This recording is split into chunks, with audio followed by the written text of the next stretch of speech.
I'd like to welcome you guys to this week's report. Today is Thursday, September 18th. It's been another week of decent fishing in Southern California. We've had some wonky weather here with this tropical depression or whatever it is now.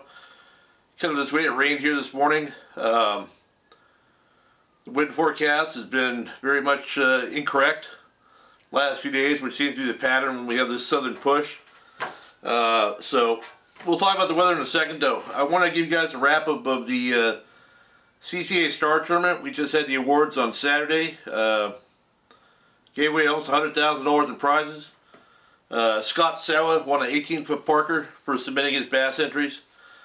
We're going to be doing this again next year, guys. And, you know, this is for CCA members.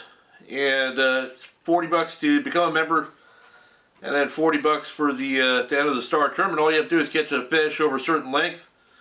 Take a picture on the measuring board, and you are entered to win. And the more fish you enter, the more chances you get. So, pretty nice deal there.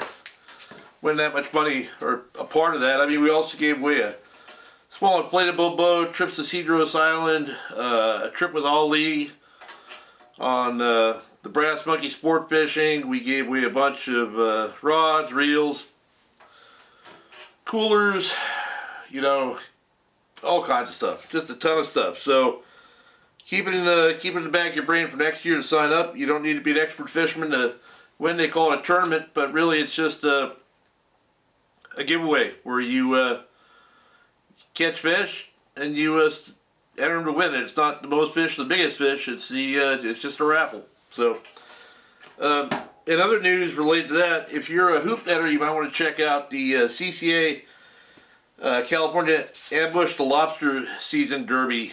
And that's Promar and CCA are putting on a little event similar to the Star Tournament, except you're going to be measuring your lobsters instead of your game fish. And you submit it with the Fishing Chaos app. The free to download. It's only $25 to enter. And it runs from September 26th to December 31st. And we're going to give away $4,000 in prizes, $1,000 a month in prizes to people whose name is drawn after submitting a lobster. So, yeah, enough of my shameless promotion. As I mentioned, the weather forecast has been kind of off. Yesterday was supposed to be nice.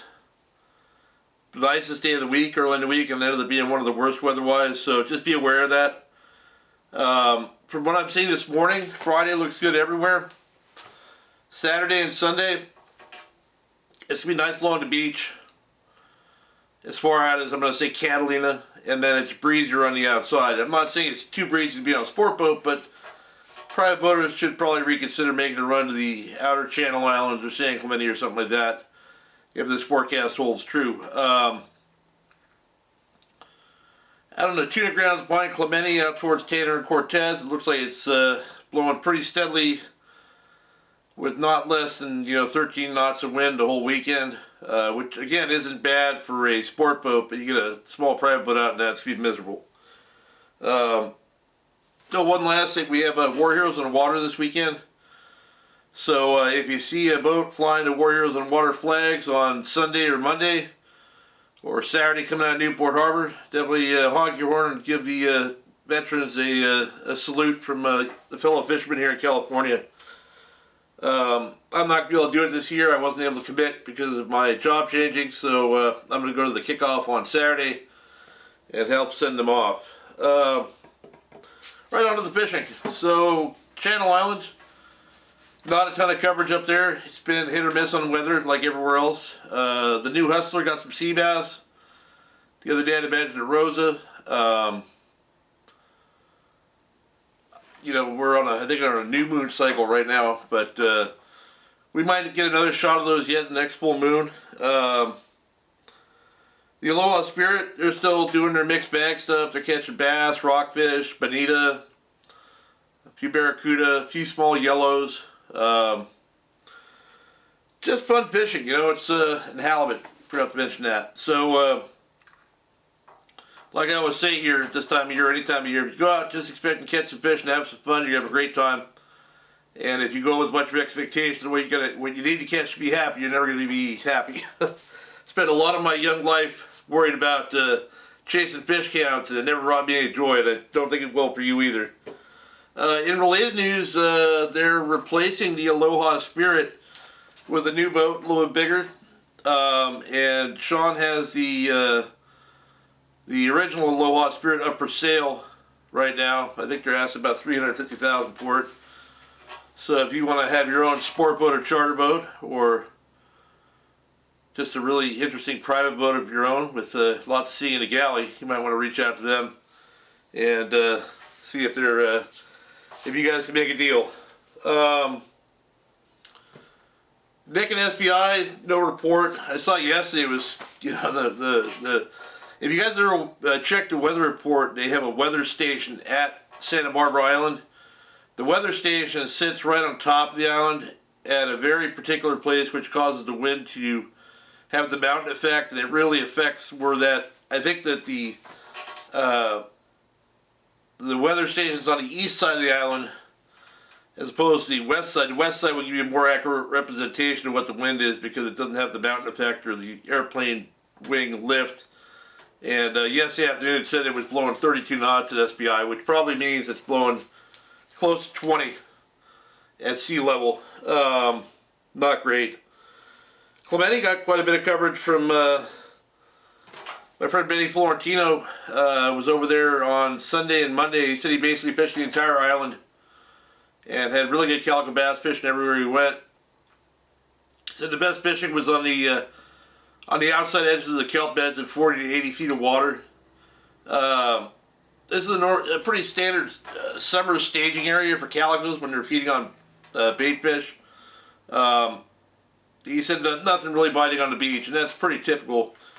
As the water temperature drops, those fish will start sliding into the beach again. You know, it's a historic precedent there, but he caught most of the fish on weedless swim baits. He said they're mostly in 2 to 4 pound range, and he had a fish up to 6 pounds each day.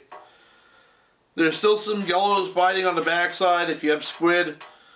Hasn't been a lot of coverage out there. Most of the boats that are fishing right now are fishing bluefin. But I did talk to Mitch on the blackfish yesterday. He fished the front side of Clemente.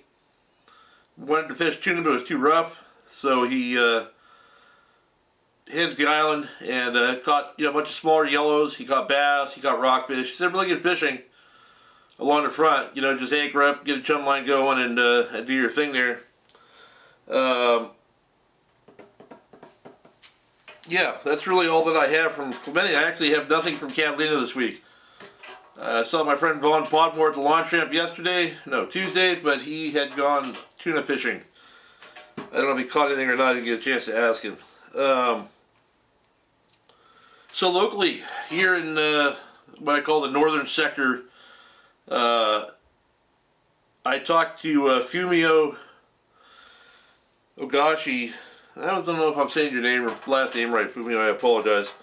But he fished PB last Friday, and he actually had really good fishing. He said he had, I think, 37 fish on a mix of 5-inch swim baits, 7-inch weedless. Said they were mostly in the 12 to 13 inch range, but he did get a handful of 4 to 5 pound fish, along with a small yellowtail. It just shows you that it's right day, right time. I saw the pictures. It was overcast, gloomy looking, which is usually not that great for PB, but apparently they liked it that day. I went to PB on Tuesday, and conditions looked perfect. I mean, we got there, I'm like, oh my God, we're going to slay these fish. And 2 hours later, we still hadn't caught one. We ended up catching a handful, but oh my God, you just bait everywhere, good current, good water color, good water temperature. And we're seeing bait balls get chased by calico bass that are swimming under the boat. But every time a bass follows your lure back to the boat, it looks like just grumpy. Oh God, I don't want to eat that. I'm tired. It's like, I don't know if they're feeding at night. I don't know what they're doing. But for what I saw, I think it should have been fantastic, and it absolutely was not. What's interesting, on the same day, my friend Bobby Martinez launched out of Del Rey, and he ran up north 30 miles from Del Rey, and I think you kind of know where that puts you if you're a bass guy. And he got in there, said conditions looked great. He said the bass fishing was slow. he got some pictures of a few nice fish, and when you caught one, you often caught two if you used a hard bait because they are schooling. But he said it was tough. And then he tried to go fish rock fishing. He said that was tough too. I don't know what happened Tuesday. Maybe, go figure. I don't know. There's just something you can't explain. I mean, we were 40 miles apart practically, and we both had bad bass fishing. So, interesting how that works out. So, you know, I got met a couple of guys at the CCA Star tournament. Says I'm not covering the southern sector enough on the local stuff. And I'll tell you what, if you guys live in Oceanside or San Diego, or you fish Coronados, or you do any of that stuff, please reach out to me and give me reports. I have an email address for CCA California, which is shown here, and you can just contact me through that if you want. Any reports are welcome. I appreciate it. Photos, video, anything you guys got that you want to share, let's do it. But, so down there at the Southern Cal, which used to be the half-day boat out of Long Beach, I spent most of my young life fishing on, was sold to Ernie Prieto, going to Chabasco too, and he has that down at Oceanside now. He's completely rebuilt that boat. It's been several years now, but it's just a beautiful job he did with it. But they got a nice big yellow the other day, and on their half-day trip. And there's also been some yellows biting off Point Loma as well. Half-day boats are getting them, private boaters are getting them. It's kind of a right place, right time kind of deal. It's not like there's a huge volume of fish, but you definitely have a shot to catch one. If I were looking around my own boat, I would look for areas with turns and bait and see how the fish are acting. If they're feeding on the surface, maybe throw the surface iron. If they're not, you troll something around, slow troll a mackerel, troll a pollock, do whatever. Or I'm not one to drift with bait or troll for that matter, but that's those are definitely good options. So moving on to the Coronados, there's still a few yellows out there and some bluefin, but it is not wide open and it is nothing like it was biting before. I know the San Diego's been fishing there. They've really been. I feel bad for Ryan and his guys there. They've had a tough season. Compared to historically, there wasn't good tuna fishing in full day range of San Diego for more than a few days at a time all summer. The bite to Coronados was good, but it was much shorter lived than it was last year. So they're jumping back and forth between running offshore and fishing the islands, and they're struggling on most trips. But if you get some yellows and they're having good bottom fishing and catching bass and everything like that. So just like up north, if you guys just expect to have a fun time, you might be surprised and to have great action, or you might just have a fun time on the boat. Can't go wrong either way. And the same holds true for Captain Brandon on the Lucky Bee Sport Fishing. He's been doing the Coronados thing and also local offshore, and he's if you want to do that, I know it's a lot more money, but you have a lot better chance catching fish if you're one of 3 or 4 anglers on the boat instead of one of 30 or 40 anglers on the boat. So if you got the extra money, I'd go with somebody like Brandon, and I'm sure this would be. I'm sure a lot of these charter boats right now would love to get some help getting off the dock. So the last thing I'm going to say about the Coronados is that fishing can bounce back. It might. I'm going to say the longer it doesn't, the less likely it is to. We're at the point in the season here when things peter out. They stay petered out. But, I've been proven wrong before, and I hope that's the case. So let's head offshore. The bluefin are acting a little bit differently. They're actually biting, and like tuna should. Not that you have to run up on a foamer and cast a lure in it within 15 seconds to get a bite. They're actually responding to chums, sticking with the boat, eating flyline baits. Talked to Mitch again for the blackfish. He said it's just good old-fashioned tuna fishing, which is great to hear.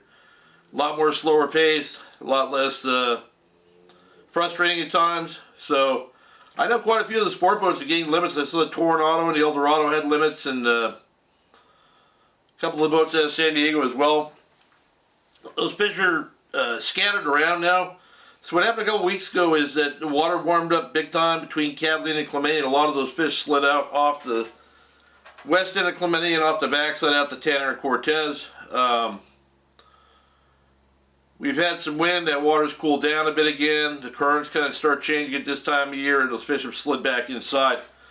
There's fish seen as close as, just off the backside west end of Cat, all the way out to the 499, especially seen down the front side of Clemente, also along the backside, up and down the Clemente escarpment there, and then out to Tanner and Cortez. I would say that the Tanner and Cortez area out there has been the most consistent fishing for boats, but again, it's going to be windier out there. I know the Thunderbird has been, they had limits on their 2-day, they had limits on the first day, but 2-day again yesterday. They're not great big fish. It's a mix. 10 pounders up to, I saw a few on the Eldorado, look like they might be 50 pounds. There are still some bigger fish out there. The 4-packs and private boaters are getting them mostly on flank fish. I know that Swig from Fishworks was out there on the Legend. They got some nice sized fish, and all the 4-packs have been steadily getting them. Yeah, but for the sport boats, those bigger fish are mostly being caught at night, and they also get smaller ones that way as well. I think it's kind of a, you stumble onto the right school and you get some bigger fish, or you get the wrong school and you get smaller ones. So I think if I was going to go offshore, tomorrow would be the day. It's not, but it would be if I wanted to do that. So down south, there are still some tuna below and outside the Coronados. As far down as probably Ensenada. This area's not getting much coverage at all. There's a mix of bluefin and yellowfin. Yellowfin on dolphins as well. And again, there's, from what I'm hearing, there's not a lot of volume, but also there's not a lot of coverage. So there's a chance, if it's too windy on the outside this weekend, some of the boats might choose to run down south. And if they do, I think we'll have a better handle on what the situation is down there. Again, it's getting a little bit late in the season for yellowfin to make their way up the coast. They have in the past, in October, November, but more often than not, that's not the case. So we'll have to see how it goes. If they do slide up also, they might slide up way on the outside and not be found by us. But the areas over the last few years where we've caught a lot of bluefin and yellowfin along the beach, from let's say below Dana Point up to Newport Harbor, that zone, I don't think there's been any tuna in there this year, and I don't know why that is. Maybe the warmer water, maybe there's more bait on the outside, I'm not sure, but it's definitely having an effect. And that's usually the lane that those yellowfin take when they come up. So, again, it's getting kind of late in the season. I think we'd be seeing them already if they were going to come up here, but maybe they still will. Well, that's about it. I've pretty much covered everything. I don't really have any advice for you guys this time. Just join CCA California, help you out here, help us out. One of the things we're talking about a lot in the future is, people ask me, what is CCA California? And we are your eyes and ears when it comes to legislative things on the state level. And we are the amplifiers of your voices when it's time to act. So your membership, $40 a year, and participating in things like the Star Tournament, or our fundraisers, or a gala dinner for Anthony Shea, or our angler nights out, or golf tournaments, those type of things, all that does is raise money to help us be able to help have people at events. You have to have employees, you have to fly people to Sacramento, you have to put them in hotels, you have to do all this stuff to be able to speak on the angler's behalf. And we're a small organization still here. This is a national organization, but our California is a separate entity, and we have 3 employees. I'm the third. It's Chris Arachera, Tony Vangos, and myself. They hired me to help take some load off Tony so that she could focus more of her energy on the legislative stuff that's going to help to protect the rights to fish. And we have a lot of things on the table coming up. We have the review of the marine protected areas, and there's a lot of groups that want to expand them. We have 30 by 30, which is California wants to shut down 30% of the ocean and 30% of the wild public lands to any sort of extractive take by 2030. So these are things that can very easily get snuck past you. And that's kind of how they did with the MLPA process, you know, 10, 12 years ago, whenever that was. None of us, that's longer than that now, 15 years. Don't quote me on that, it's probably longer. They pulled the wool over our eyes, and we didn't know any better. We didn't have any cohesive body to watch them. We didn't have eyes and ears there. We didn't have an amplifier of our voice. We were just all alone. We all tried to do what was best, and in the end, we ended up getting completely screwed. So, I'm going to be talking about this a lot in the future because it's important. You know, for less than the cost of a half-day ticket, you can sign up for this organization that not only fights for your rights, but also gives you an opportunity to connect with other people within your chapter and your area that are fellow fishermen. You can make new friends, you can find buddies to fish with, you can do all that stuff. So, help us to help you. Anyway, that's about it. You guys have a great weekend and good luck if you fish.